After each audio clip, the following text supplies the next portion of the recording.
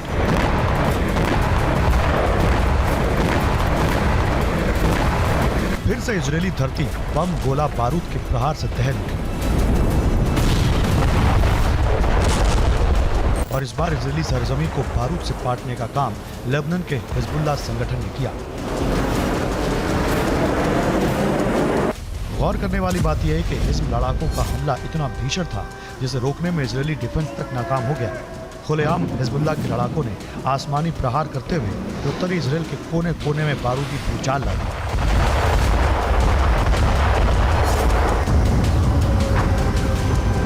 आपको बता दें कि हिजबुल्लाह ने उत्तरी इजराइल पर नॉन स्टॉप मिसाइल, रॉकेट और ड्रोन दागे। इजराइल के माउंट हरमन और गैलीली इलाके पर हमला किया। हमले के लिए हिजबुल्लाह ने कत्यूशा रॉकेट का इस्तेमाल किया। हिजबुल्लाह के हमले में इजरायली सेना को भारी नुकसान पहुंचा।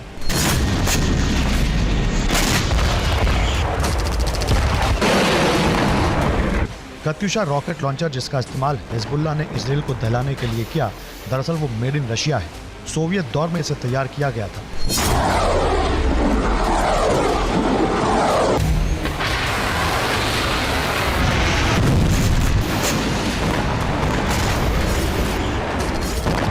मुमकिन है कि वाया ईरान ये रॉकेट लॉन्चर हिजबुल्लाह को मिला होगा और इसी विनाशक की मदद से हिजबुल्लाह ने उत्तरी इजराइल के कई इलाकों को तहस नहस कर दिया।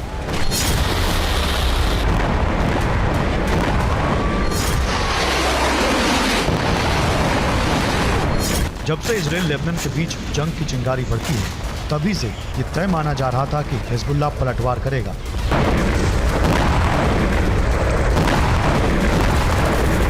मगर इस अंदाज में करेगा, इतना विध्वंसक करेगा, इसका अंदाजा ना तो इजरायली सेना को था और ना ही इजरायली पीएम नेतन्याहू को।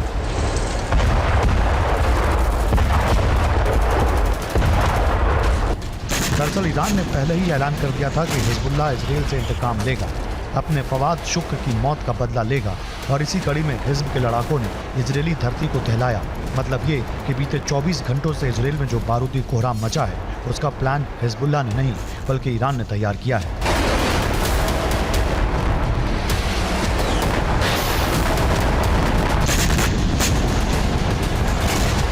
गाजा में एक स्कूल पर हमला करने को लेकर इजरायल को कटघरे में खड़ा किया जा रहा है।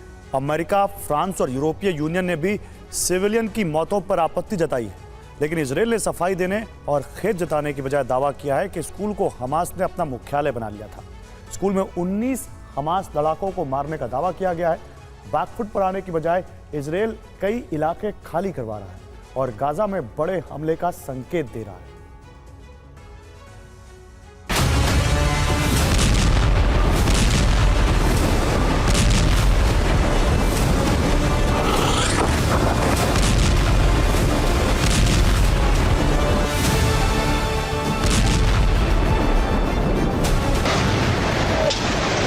जिस स्कूल में धमाका हुआ, जहां 100 बच्चों की मौत का दावा है, जिस हमले के लिए इजरायल पर दुनिया भर के सवाल उठे, उस प्रहार को लेकर इजरायल का दावा बिल्कुल अलग है।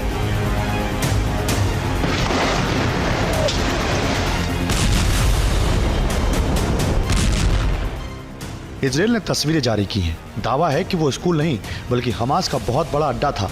दावा है कि वहां हमास के कई कमांडर और लड़ाके मौजूद थे। इजरायली आईडीएफ और शिन बेट ने शनिवार रात को 19 हमास और फलस्तीनी इस्लामिक जिहाद आतंकवादी ग्रुपों का नाम जारी किया है।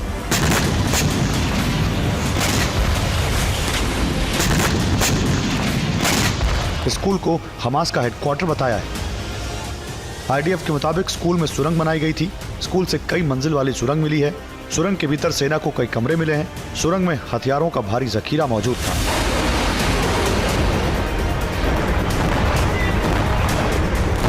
इजरायली सेना का दावा है कि सिविलियन की आड़ में हमास के लड़ाके काफी समय से इस इलाके में चल रहे थे। तलाशी के बाद इजरायली सेना ने सुरंग को नष्ट कर दिया है। आईडीएफ प्रवक्ता डैनियल हगारी ने बताया कि सेना को खुफिया जानकारी थी कि इस्लामिक जिहाद के सेंट्रल कैंप ब्रिगेड का कमांडर अशरफ जुदा स्कूल में मौजूद है। हालांकि ये साफ नहीं है कि उसे मारने में कामयाबी मिली या नहीं।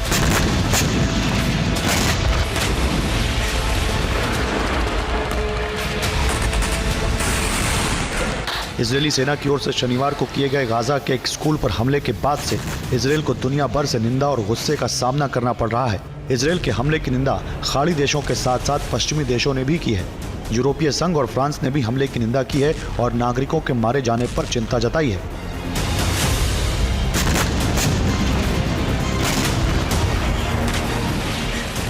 युद्ध विराम वार्ता में मध्यस्थ मिस्र और कतर ने हवाई हमले की तत्काल जांच की मांग की है।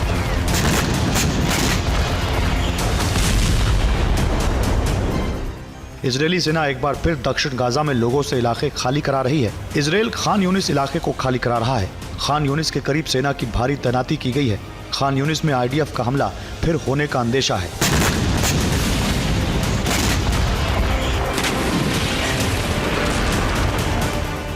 गाजा में इलाके खाली करने के लिए लोगों को इतना कम वक्त दिया गया है कि हजारों लोग आधी रात को पलायन करते नजर आए। शरणार्थी अब रहने के लिए नए इलाकों की तलाश में जुटे हैं। दक्षिण गाजा के कुछ इलाकों के अलावा इजरायली सेना ने उत्तरी गाजा में अल जला के लोगों को तुरंत वहां से दूर जाने की चेतावनी दी है। अल जला से पिछले दिनों इजरायल पर रॉकेट दागे गए थे, जिसके बाद से आईडीएफ ने इस इलाके में तलाशी अभियान शुरू करने का फैसला किया है। वेस्ट बैंक के कुछ इलाकों को भी खाली कराया जा रहा है। जनिन कैंप से लोगों को दूर जाने के लिए कहा गया है। जनिन कैंप में हमास समर्थकों का बहुत बड़ा गढ़ है।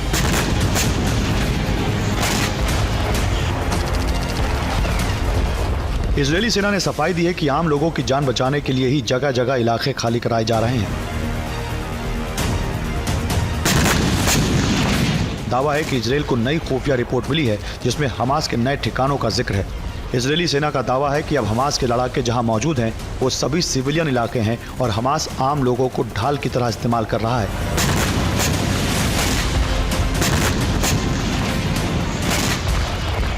राफा में भी इजरायली सेना को हमास की नई सुरंग का पता चला है।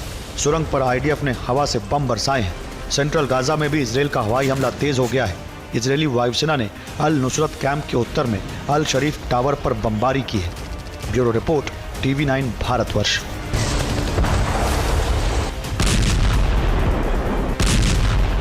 और विस्तारवाद की सनक पालने वाला चीन जमीन समंदर के अलावा अब अंतरिक्ष में भी खौफनाक साबित हो रहा है। चीन की एक बड़ी लापरवाही से अंतरिक्ष में बड़े विस्फोट का खतरा पैदा हो गया है। इस संभावित खतरे से दुनिया भर की स्पेस एजेंसियों में खलबली मच गई है।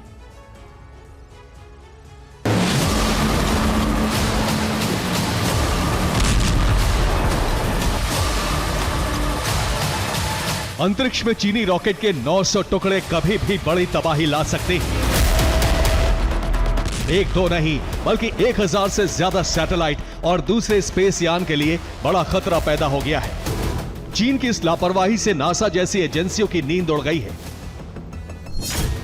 दरअसल स्टारलिंक से प्रतिस्पर्धा में चीन ने 6 अगस्त को 18 कम्युनिकेशन सैटेलाइट लॉन्च किए थे, जिन्हें रॉकेट ने अंतरिक्ष के हाई ट्रैफिक जोन में छोड़ दिया था।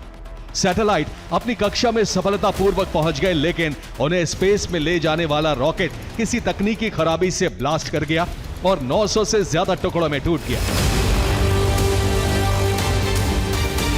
अमेरिकी स्पेस ट्रैकिंग एजेंसियों ने दावा किया है कि 800 किलोमीटर की स्पीड से घूम रहे रॉकेट के टुकड़े अगले 5 दिनों में सैटेलाइट या फिर स्पेस यान से टकरा सकते हैं, जबकि टुकड़ों के साथ दूसरे मलबे के मिल जाने से एक मलबे का बादल बन जाएगा जो कई सालों तक रह सकता है, जिससे एक बहुत बड़े विस्फोट का खतरा पैदा हो गया है,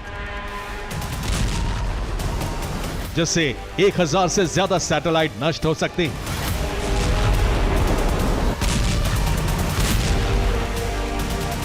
दो 2022 में भी चीन का 6A रॉकेट इसी तरह अंतरिक्ष में टूटकर कई टुकड़ों में बट गया था। तब चीन की स्पेस तकनीक की काफी आलोचना हुई थी, लेकिन उस घटना के बाद भी चीन नहीं सुधरा। वैसे ही पैटर्न का रॉकेट भेजकर एक बार फिर दुनिया को खतरे में झोंक दिया है।